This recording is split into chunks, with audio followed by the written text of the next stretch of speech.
Welcome. I bet you've heard this before.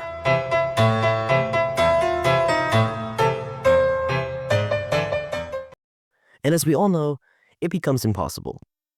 So naturally I wondered, how many people would it take to play Rush E without missing a single note? Well, I'm trying to find out.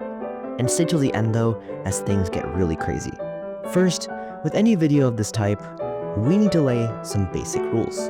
I decided a person's hand size is limited to a major 9. If you're unfamiliar, this is 2 more notes above any octave. Second, a person can play the same note over and over again at a maximum speed of 12 notes per second. And if they're trying to play 2 or more notes at the same time over and over again, they're limited to only 10 notes per second. Yeah, that's about it. Also, if you're wondering if people could just get better, well-regulated pianos can only rebound keys up to like 20 times per second, and the E's rush much faster than that. Surprisingly, we ran into our first major roadblock before even starting the piece. This is because I said I wouldn't miss a single note, and it would be preferable to have the sheet music, but that costs money. However, I do have the Synthesia video of the piece, which is free, and that's my best option. So let's get into it. To make it easier for everyone to keep track, I've made a counter. The number in the right is the number of people needed in this section, and the number to the left is kind of the new best amount of people you need. So if the second section had more people than the first section, I would adjust the total to be the second section. Alright, so unsurprisingly, the video begins with a bunch of E's, but not soon after we face our first obstacle, this wall of notes. However, we can combat this. YouTube has a feature where if your video is paused and you hit the period key, it moves forward by exactly a frame. I found out my video runs at 60 frames per second, so with this, we can find the gap in between notes. To make things simpler, we really only need to find the amount of people we need by the end of the section, because it gets progressively harder. Here, the fastest part, we are pressing notes every other frame. In other words, 30 notes per second. There are 7 E's being pressed down, so we need 21 people already. Wow, that's a lot. We also have an octave being pressed down here, so make that 22. We get a small break, but soon bump into some octave grace notes. Using the frame technique, I found that the first 3 notes are just 3 frames apart, while the last one was 4, meaning 22 people is still enough. In fact, 22 people can last us very long. A potentially problematic part appears a minute and 20 into the video, but it's nothing 22 people can't handle, with an average of 2.5 frames between notes, or 24 notes per second. There's really not much interesting stuff until we hit this. Clearly, this is problematic. It actually speeds up, with the fastest part being 1 note per frame, or 60 notes per second. Now, time to do some math.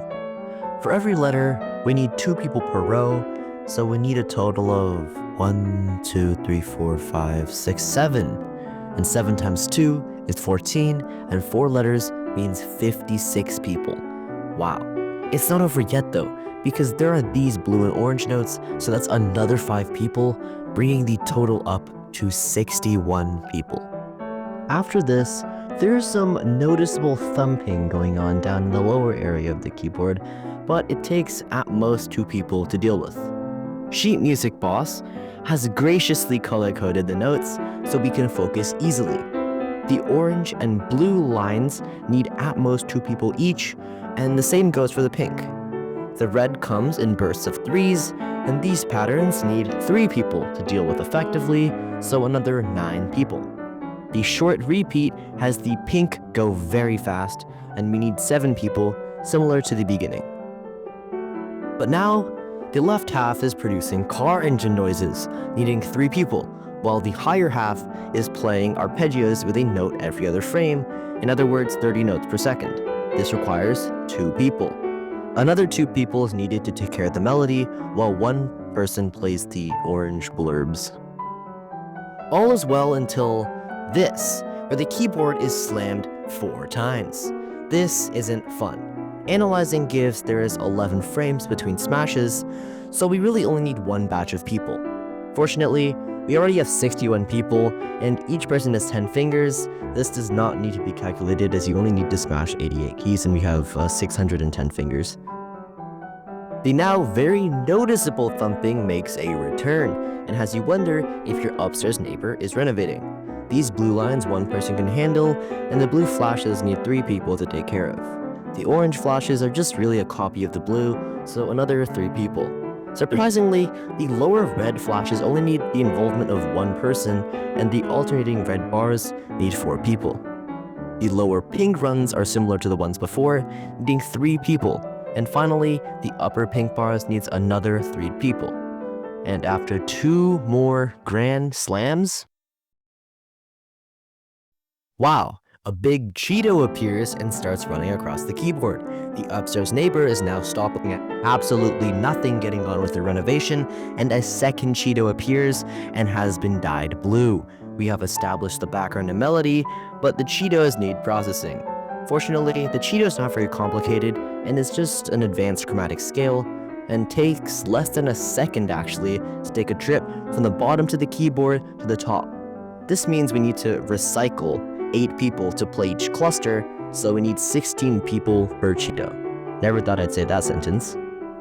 Again, blue bars takes 1 person, the orange bars take 4 people, and the yellow ones take 2. Pink bars take 3, and near the end, the Cheetos drink a speed potion, so now we need 48 people for the 2 Cheetos to account for their increased speed, and in fact, they're going 3 times faster. At this point, I don't even know what the upstairs neighbor is doing anymore. I need to take a break, but I can't. Some quick analysis gives these pink dots are moving at 90 notes per second, and there are 8 groups of them needing, wait, let me think, 10 people for a total of 80 people. Cheetos now have a green flavor, meaning 3 Cheetos for a total of 72 people. The thumping gives 2, and now we have a lattice pattern. Great. Okay, so there's 4 lattice sections, and 1 yellow, 1 red, so we need 3 times 8 is 24 people, and add 5 for good measure. Oh, and it gets worse. We now have 6 Cheetos at this same time, combined with pink acid rain, meaning 44 plus 100 plus 80 people, and you know what? I just realized everything is just twice the speed. So lattices take 58 people, I don't know if the upstairs neighbor is alive anymore, and the thumping still takes 2 people. And this final thing definitely doesn't take 284 people, and we're done. 284 people. Great. Now I gotta go file a noise complaint on the upstairs neighbor.